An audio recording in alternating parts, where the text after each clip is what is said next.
Друзья, всем привет! С вами Святослав Громов. Я приветствую вас на моем YouTube-канале. Сегодня мы будем смотреть на наш инвестиционный проект, который находится в коттеджном поселке Петерговские дачи. Давай попробуем сделать из этого объекта стоимостью $1 000 000. Давай. Расскажу вам, что мы сделали за предыдущие 3 недели. Мы быстро возводим стены второго этажа. Это вызов. Самое главное, сколько денег мы потратили на сегодняшний день. У нас собраны стены. Это 14 рядов газобетона толщиной 300 мм. 14 рядов – это чистая высота потолков. Здесь будет как минимум 3,20. Это первое, что я хотел сказать, это объем этого дома. Сколько здесь будет кислорода и как вы себя будете ощущать в этом доме роскошно, как во дворце. Теперь о сроках. Внимание, всего 3 недели. Завтра мы ждем бетон, заливаем все, что в этом доме есть, монолитное. В общем, завтра финалочка. Хочется сказать пару слов о том, как собираются монолитные перемычки. Когда мы выходим на нужные нам высотные отметки, ребята выставляют вот такие леса, делают опалубку. Отдельно здесь перед монолитной перемычкой, мы собираем металлический каркас, который в дальнейшем погружается вот в эту монолитную перемычку. Ширина этой перемычки 300 мм, высота 250 мм, армирована 12-й арматурой. И завтра здесь окажется бетон 400-й прочности. У нас выставлена опалубка перекрытия первого этажа. Мы проверим армирование. И сегодня еще мы проверяем наше новое приобретение Лада Гранта.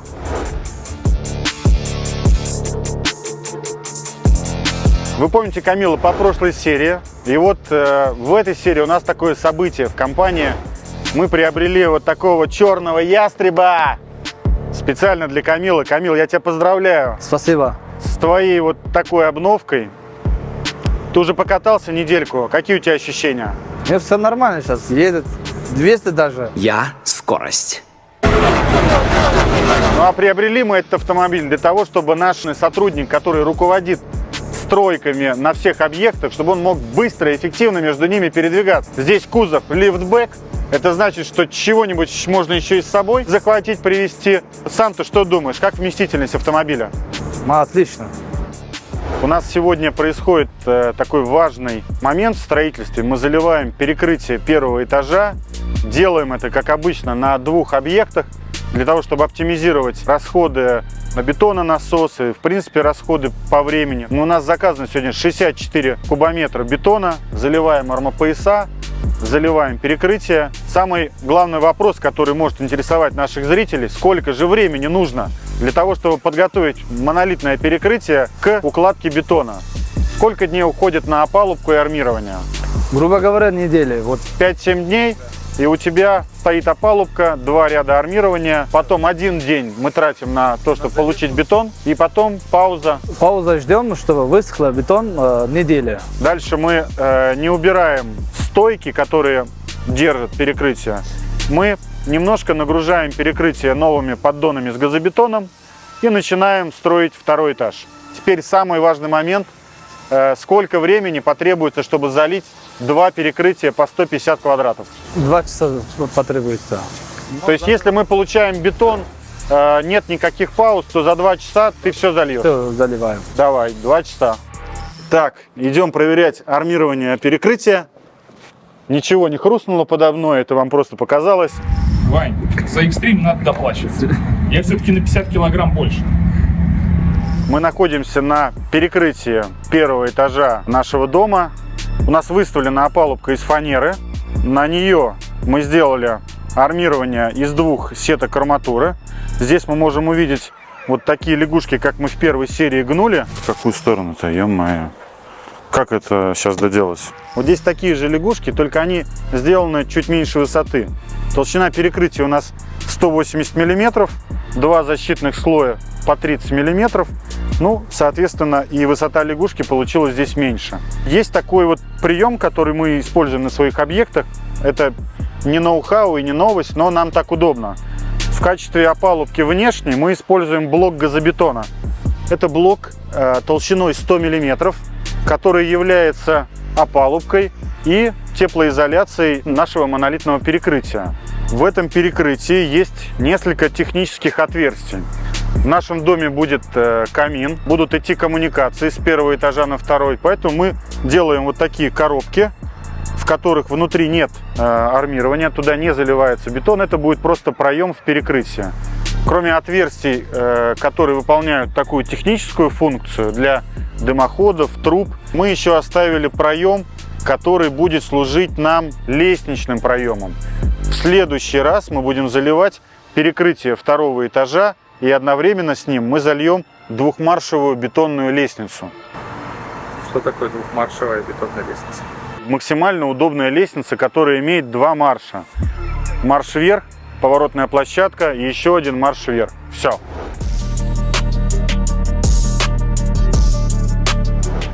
Так, друзья, теперь самое интересное. Будем говорить о деньгах. Покупали мы землю В конце февраля. в конце февраля, в начале марта. Цена за сотку, внимание, была 750 тысяч рублей.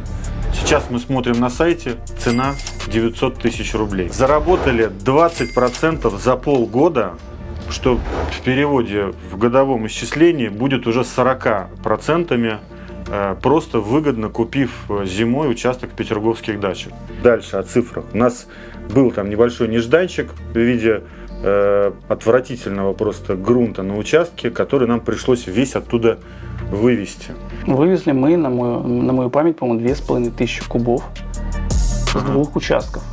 Вот, соответственно, на весь бюджет затрат на подготовку, там, в том числе там, завоз песка и прочее, мы потратили 3200 на два участка. Следующий этап. Мы заливали фундамент. У нас получилось 300 квадратных метров, да? Пускай это будет 315 квадратов. И мы потратили на фундамент около 3 миллионов рублей. Следующий этап – это стены. Коробку. Коробка. Поставили коробку. Коробка наикрутейшая.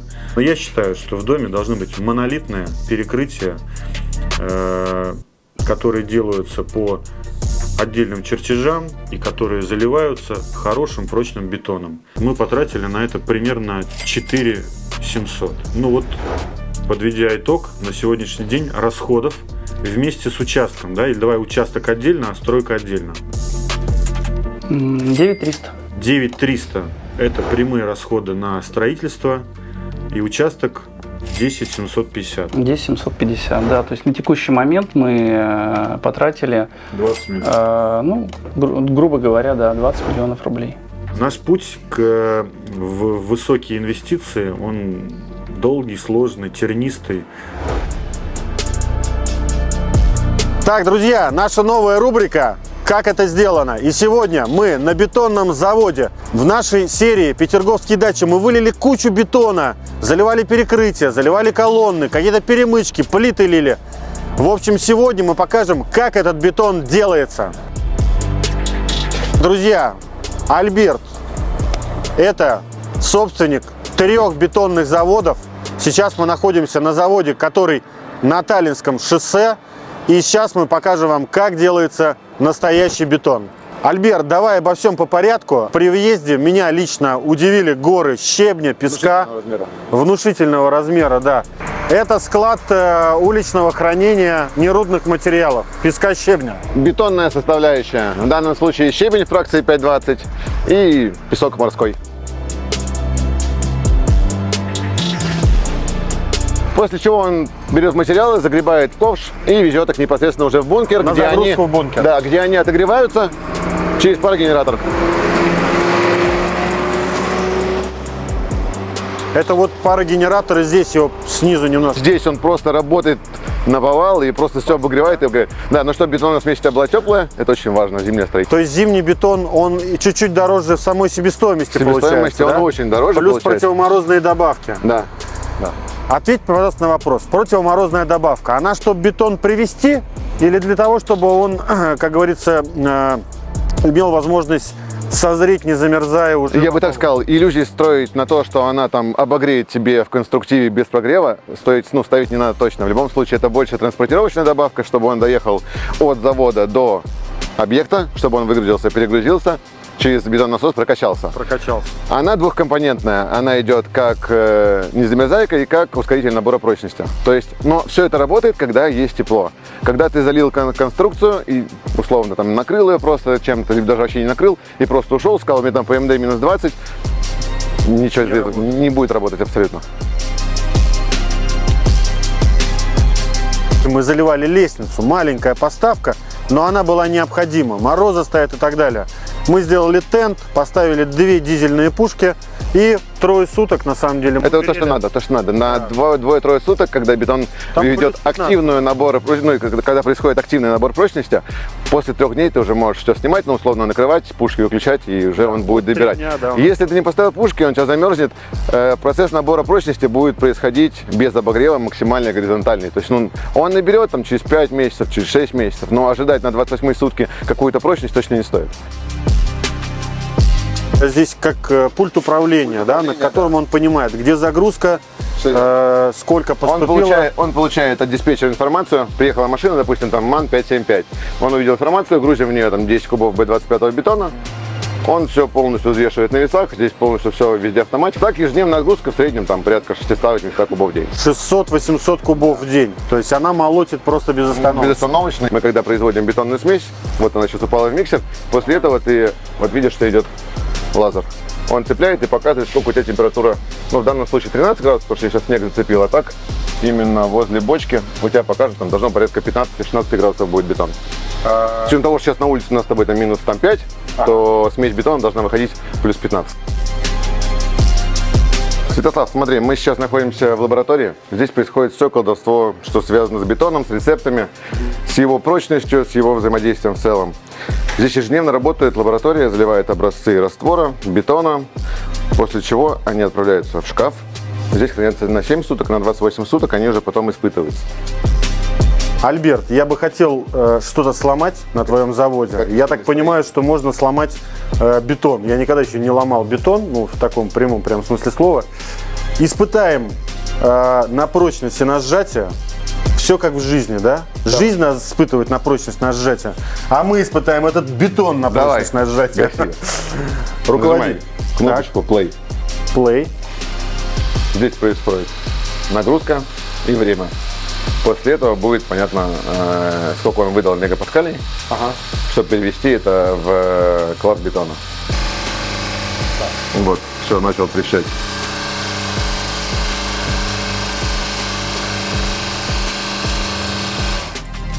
Круто. Это прям очень мощно. Я не знал, что, честно говоря, Я тоже не знал, что будет сейчас. Мне кажется, пресс должен был сломаться. Хорошо, что сломался только бетон. Он прямо черный такой, да? А как достигается такая высокая марка прочности? В данном случае это у нас самоуплотняющий бетон с большим количеством добавки. Если бы все загородное домостроение стояло на таком бетоне, мне было бы вообще не стыдно. И не страшно. И не страшно, да. Итак, друзья, мы наконец-то дождались наш бетон. Вот разложился огромный наш насос. Началась выгрузка бетона. Мы заливаем перекрытие первого этажа. Сегодня работаем до упора, возможно, в ночную смену.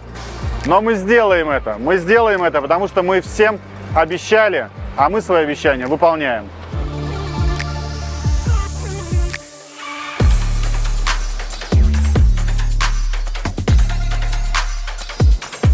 Процесс идет. Слава Богу, мы успеваем сегодня сделать все намеченное.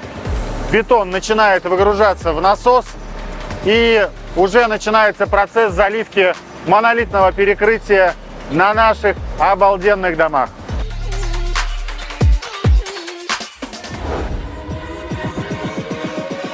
Радует картина, которую я вижу. Мы быстро возводим стены второго этажа. У нас стены растут прямо на глазах.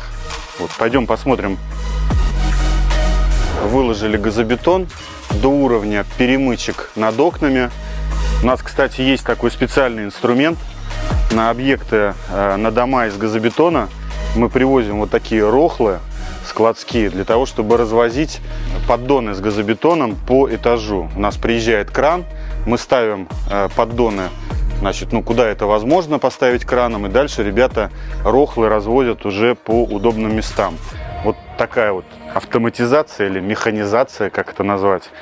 Но блоки тяжелые, это хоть немножко облегчает работу наших рабочих. А мы ценим их, заботимся об их здоровье и хотим, чтобы все были в строю и строили нам качественные дома. Это будет у нас такая веранда или как летняя кухня такая, да, с панорамными окнами, с выходом на террасу приятную, которая будет, скорее всего, покрыта лиственницей либо композитным каким-то материалом. У нас оба дома стоят в зеркальном отражении друг друга. Дом надо ставить в зависимости от сторон света, от сценариев проживания. Но в данном случае совпало все так, что мы могли поставить так дома друг к другу, потому что у нас здесь южная сторона. Эта терраса полностью залита светом, сейчас полдень. И вторая терраса у нас также залита светом, поэтому все получается классно. А теперь наша постоянная рубрика «Если очень хочется, то можно». И вот я готов к труду и обороне. Пойдем учиться укладывать блоки из газобетона. Очень прикольные очки. Вообще можно просто залипать вот в эти вот облака. Сложно поверить, что эти очки сделаны для того, чтобы в них строить. Мне кажется, что какой-то другой был замысел. Насколько я знаю технологию по укладке блоков из газобетона, толщина шва не должна превышать 3 мм. Да? Это добивается путем использования такой гребенки. Да? Я, кстати, работал на стройке с 16 лет. На разных был объектах. Вот. Газобетон я никогда не укладывал, но я думаю, что у меня должно получиться. Мы укладываем вот этот блок угловой. Да. Угловой. То есть я как? Сначала нанесу сюда клей, потом его размажу, да? Значит, сначала мы должны нанести клей на поверхность, которую приклеиваем. Тут нам блок мешает немножко. Сколько он весит-то, бля? Нет, там дальше не стоит. Примерно, да? Да. Так, есть. Все, можете Кажется, его гребеночку гребенком. вытягиваем, да? Да.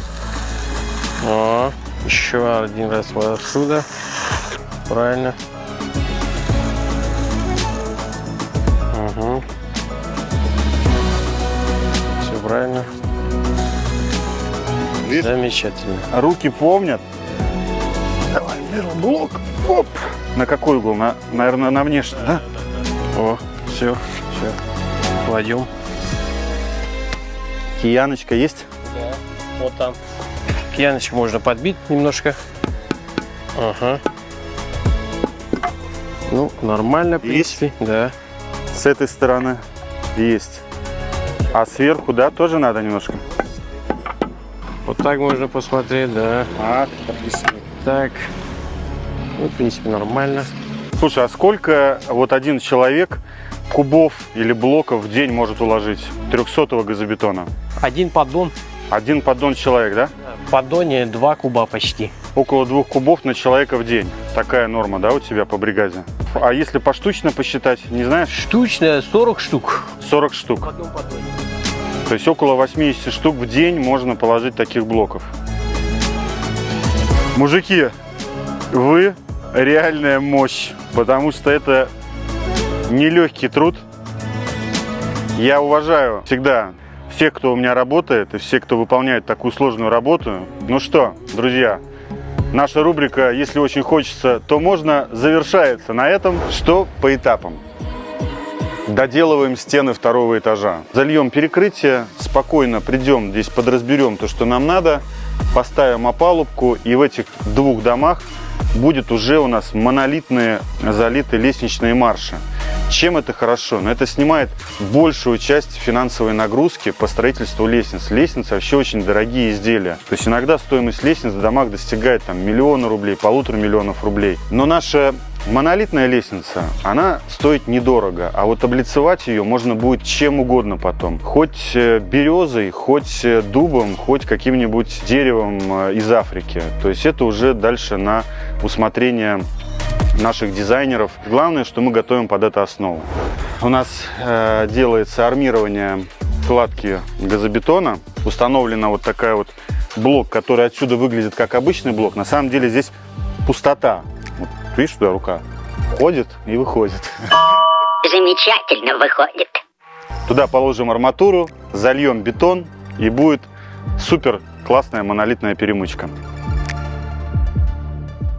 Просторная гостиная с панорамными окнами и высотой потолков 3,5 метра. 3 светлые комнаты с высокими потолками. Все центральные коммуникации уже в доме.